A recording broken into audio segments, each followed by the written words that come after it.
Le CAC 40 qui repart à la baisse aujourd'hui, vendredi, nettement sous les 7000 points, à l'approche des 6900 points à la mi-journée. Pour autant, nous ne sommes pas entrés en marché baissier selon John Plassard. Bonjour John.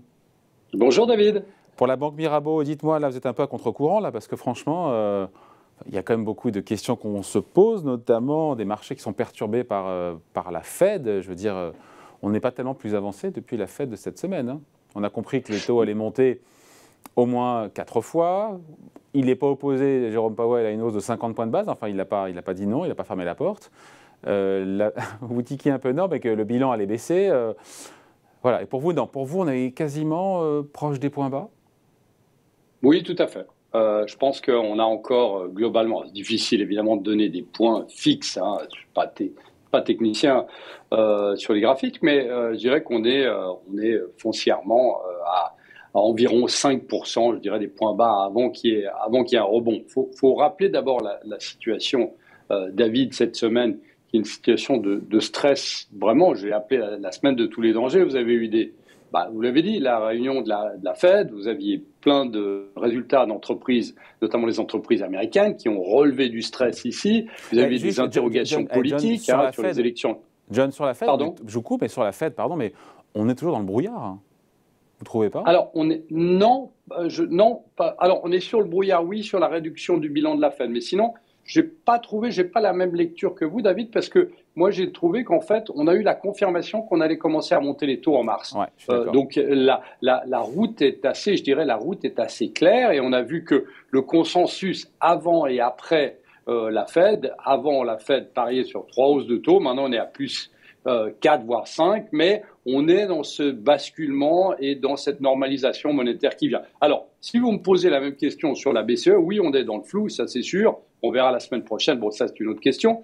Mais aujourd'hui, la question, c'est de savoir qu'on est dans une situation, évidemment, et c'est très intéressant parce qu'on avait cette discussion, David, en fin d'année passée, sur la volatilité qui allait monter. Et on voit que la volatilité, depuis le début de l'année, est très, très forte. Ouais.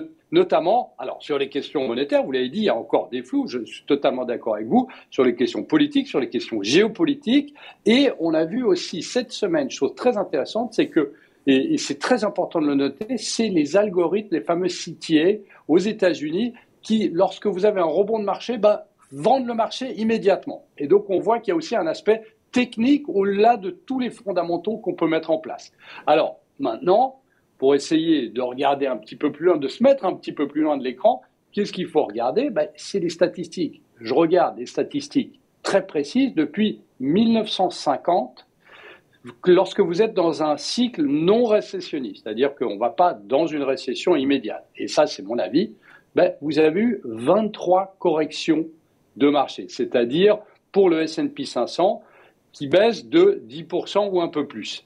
Et globalement, la correction dans ces 23 phases est en moyenne de moins 15%. Aujourd'hui, on est à moins 10% sur le S&P 500 et on peut, ce qu'on disait avant, sur l'Europe ou même sur le S&P, on peut baisser encore de 5%. Le Nasdaq, c'est un peu différent, beaucoup plus volatile, donc on pourrait perdre entre 5 et 10% avant de rebondir. Alors, ce qui est très intéressant de regarder sur ces statistiques, c'est que depuis 1950 toujours, le S&P 500, dans un cycle non récessionniste, n'a eu que 2 fois, n'a perdu que 2 fois 20% et plus.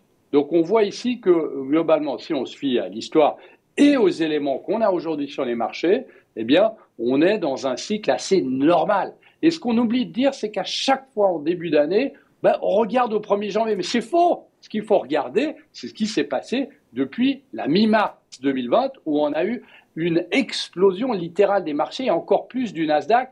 Et que ici, ce qu'on a actuellement, cette consolidation, correction, ou même rentrée en marché baissier, c'est-à-dire bear market, 20% plus sur le Nasdaq potentiellement, c'est tout à fait normal par rapport à un marché qui ne baissait plus.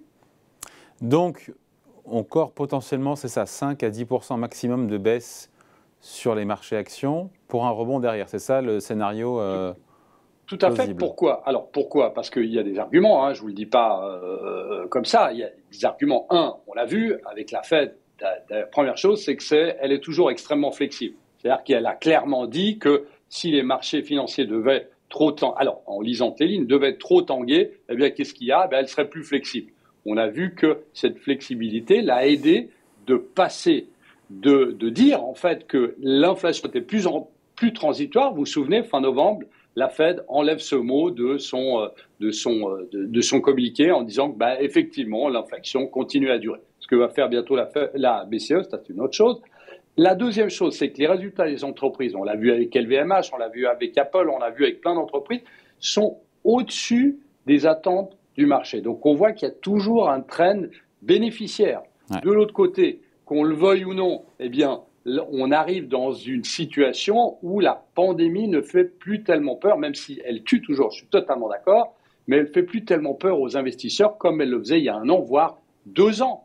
Et puis, finalement, qu'est-ce qu'il y a? Eh bien, lorsque vous regardez les indicateurs, que ce soit les indicateurs contrariants, historiques, il y en a 3 que je suis de très près, on voit qu'on n'est pas très loin d'un rebond de marché. Alors, tout en confirmant que cette année sera une année extrêmement volatile. C'est-à-dire qu'on peut revenir à zéro, rebaisser, repartir, mais à la fin de l'année, on devrait être plus élevé qu'au début de l'année. Voilà.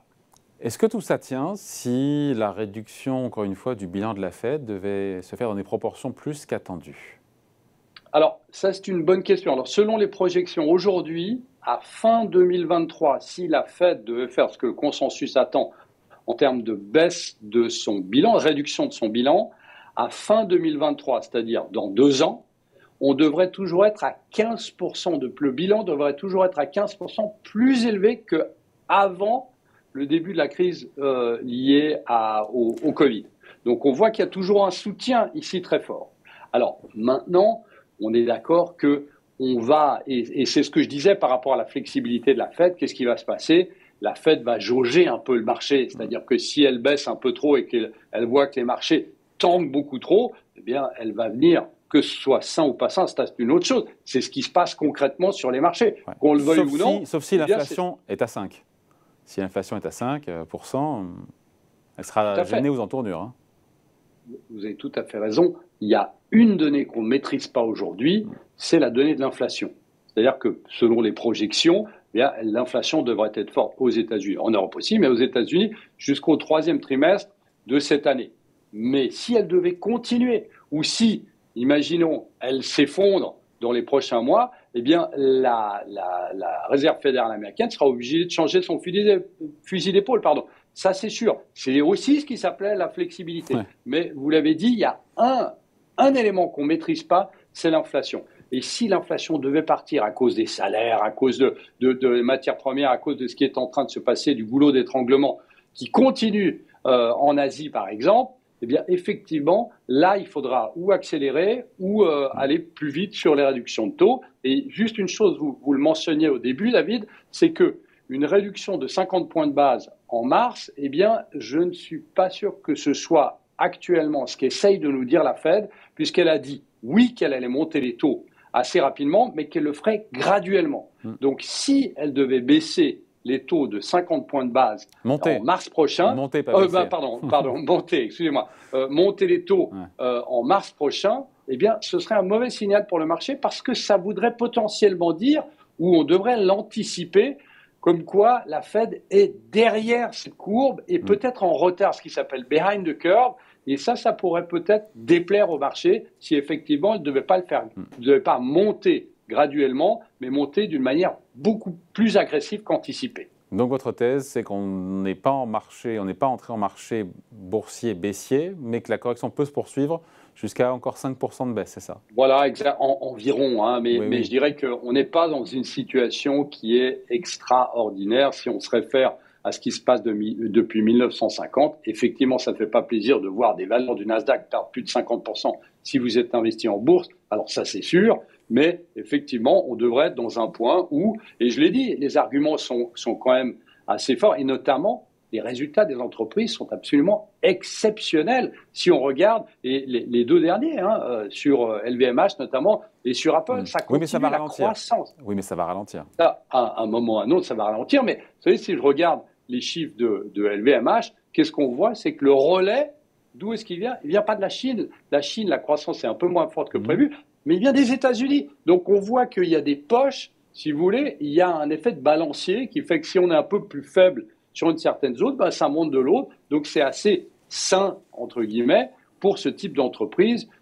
Alors il va falloir être très regardant, évidemment, sur les entreprises cette année. Et surtout, regardez, si on parle des résultats des entreprises, et on en a aussi parlé ensemble, David, les entreprises qui ont la plus de capacité de fixation des prix, qui s'appelle le pricing power, parce que effectivement, face à un environnement inflationniste, eh ben, à un moment, si vous devez répercuter les prix sur le client final, eh bien, il faut pouvoir le faire. LVMH en est un exemple, évidemment. Merci beaucoup. Point de vue signé John Plassard pour la Banque Mirabeau. Merci John, bonne journée. Merci bon David. Salut, ciao. À vous aussi.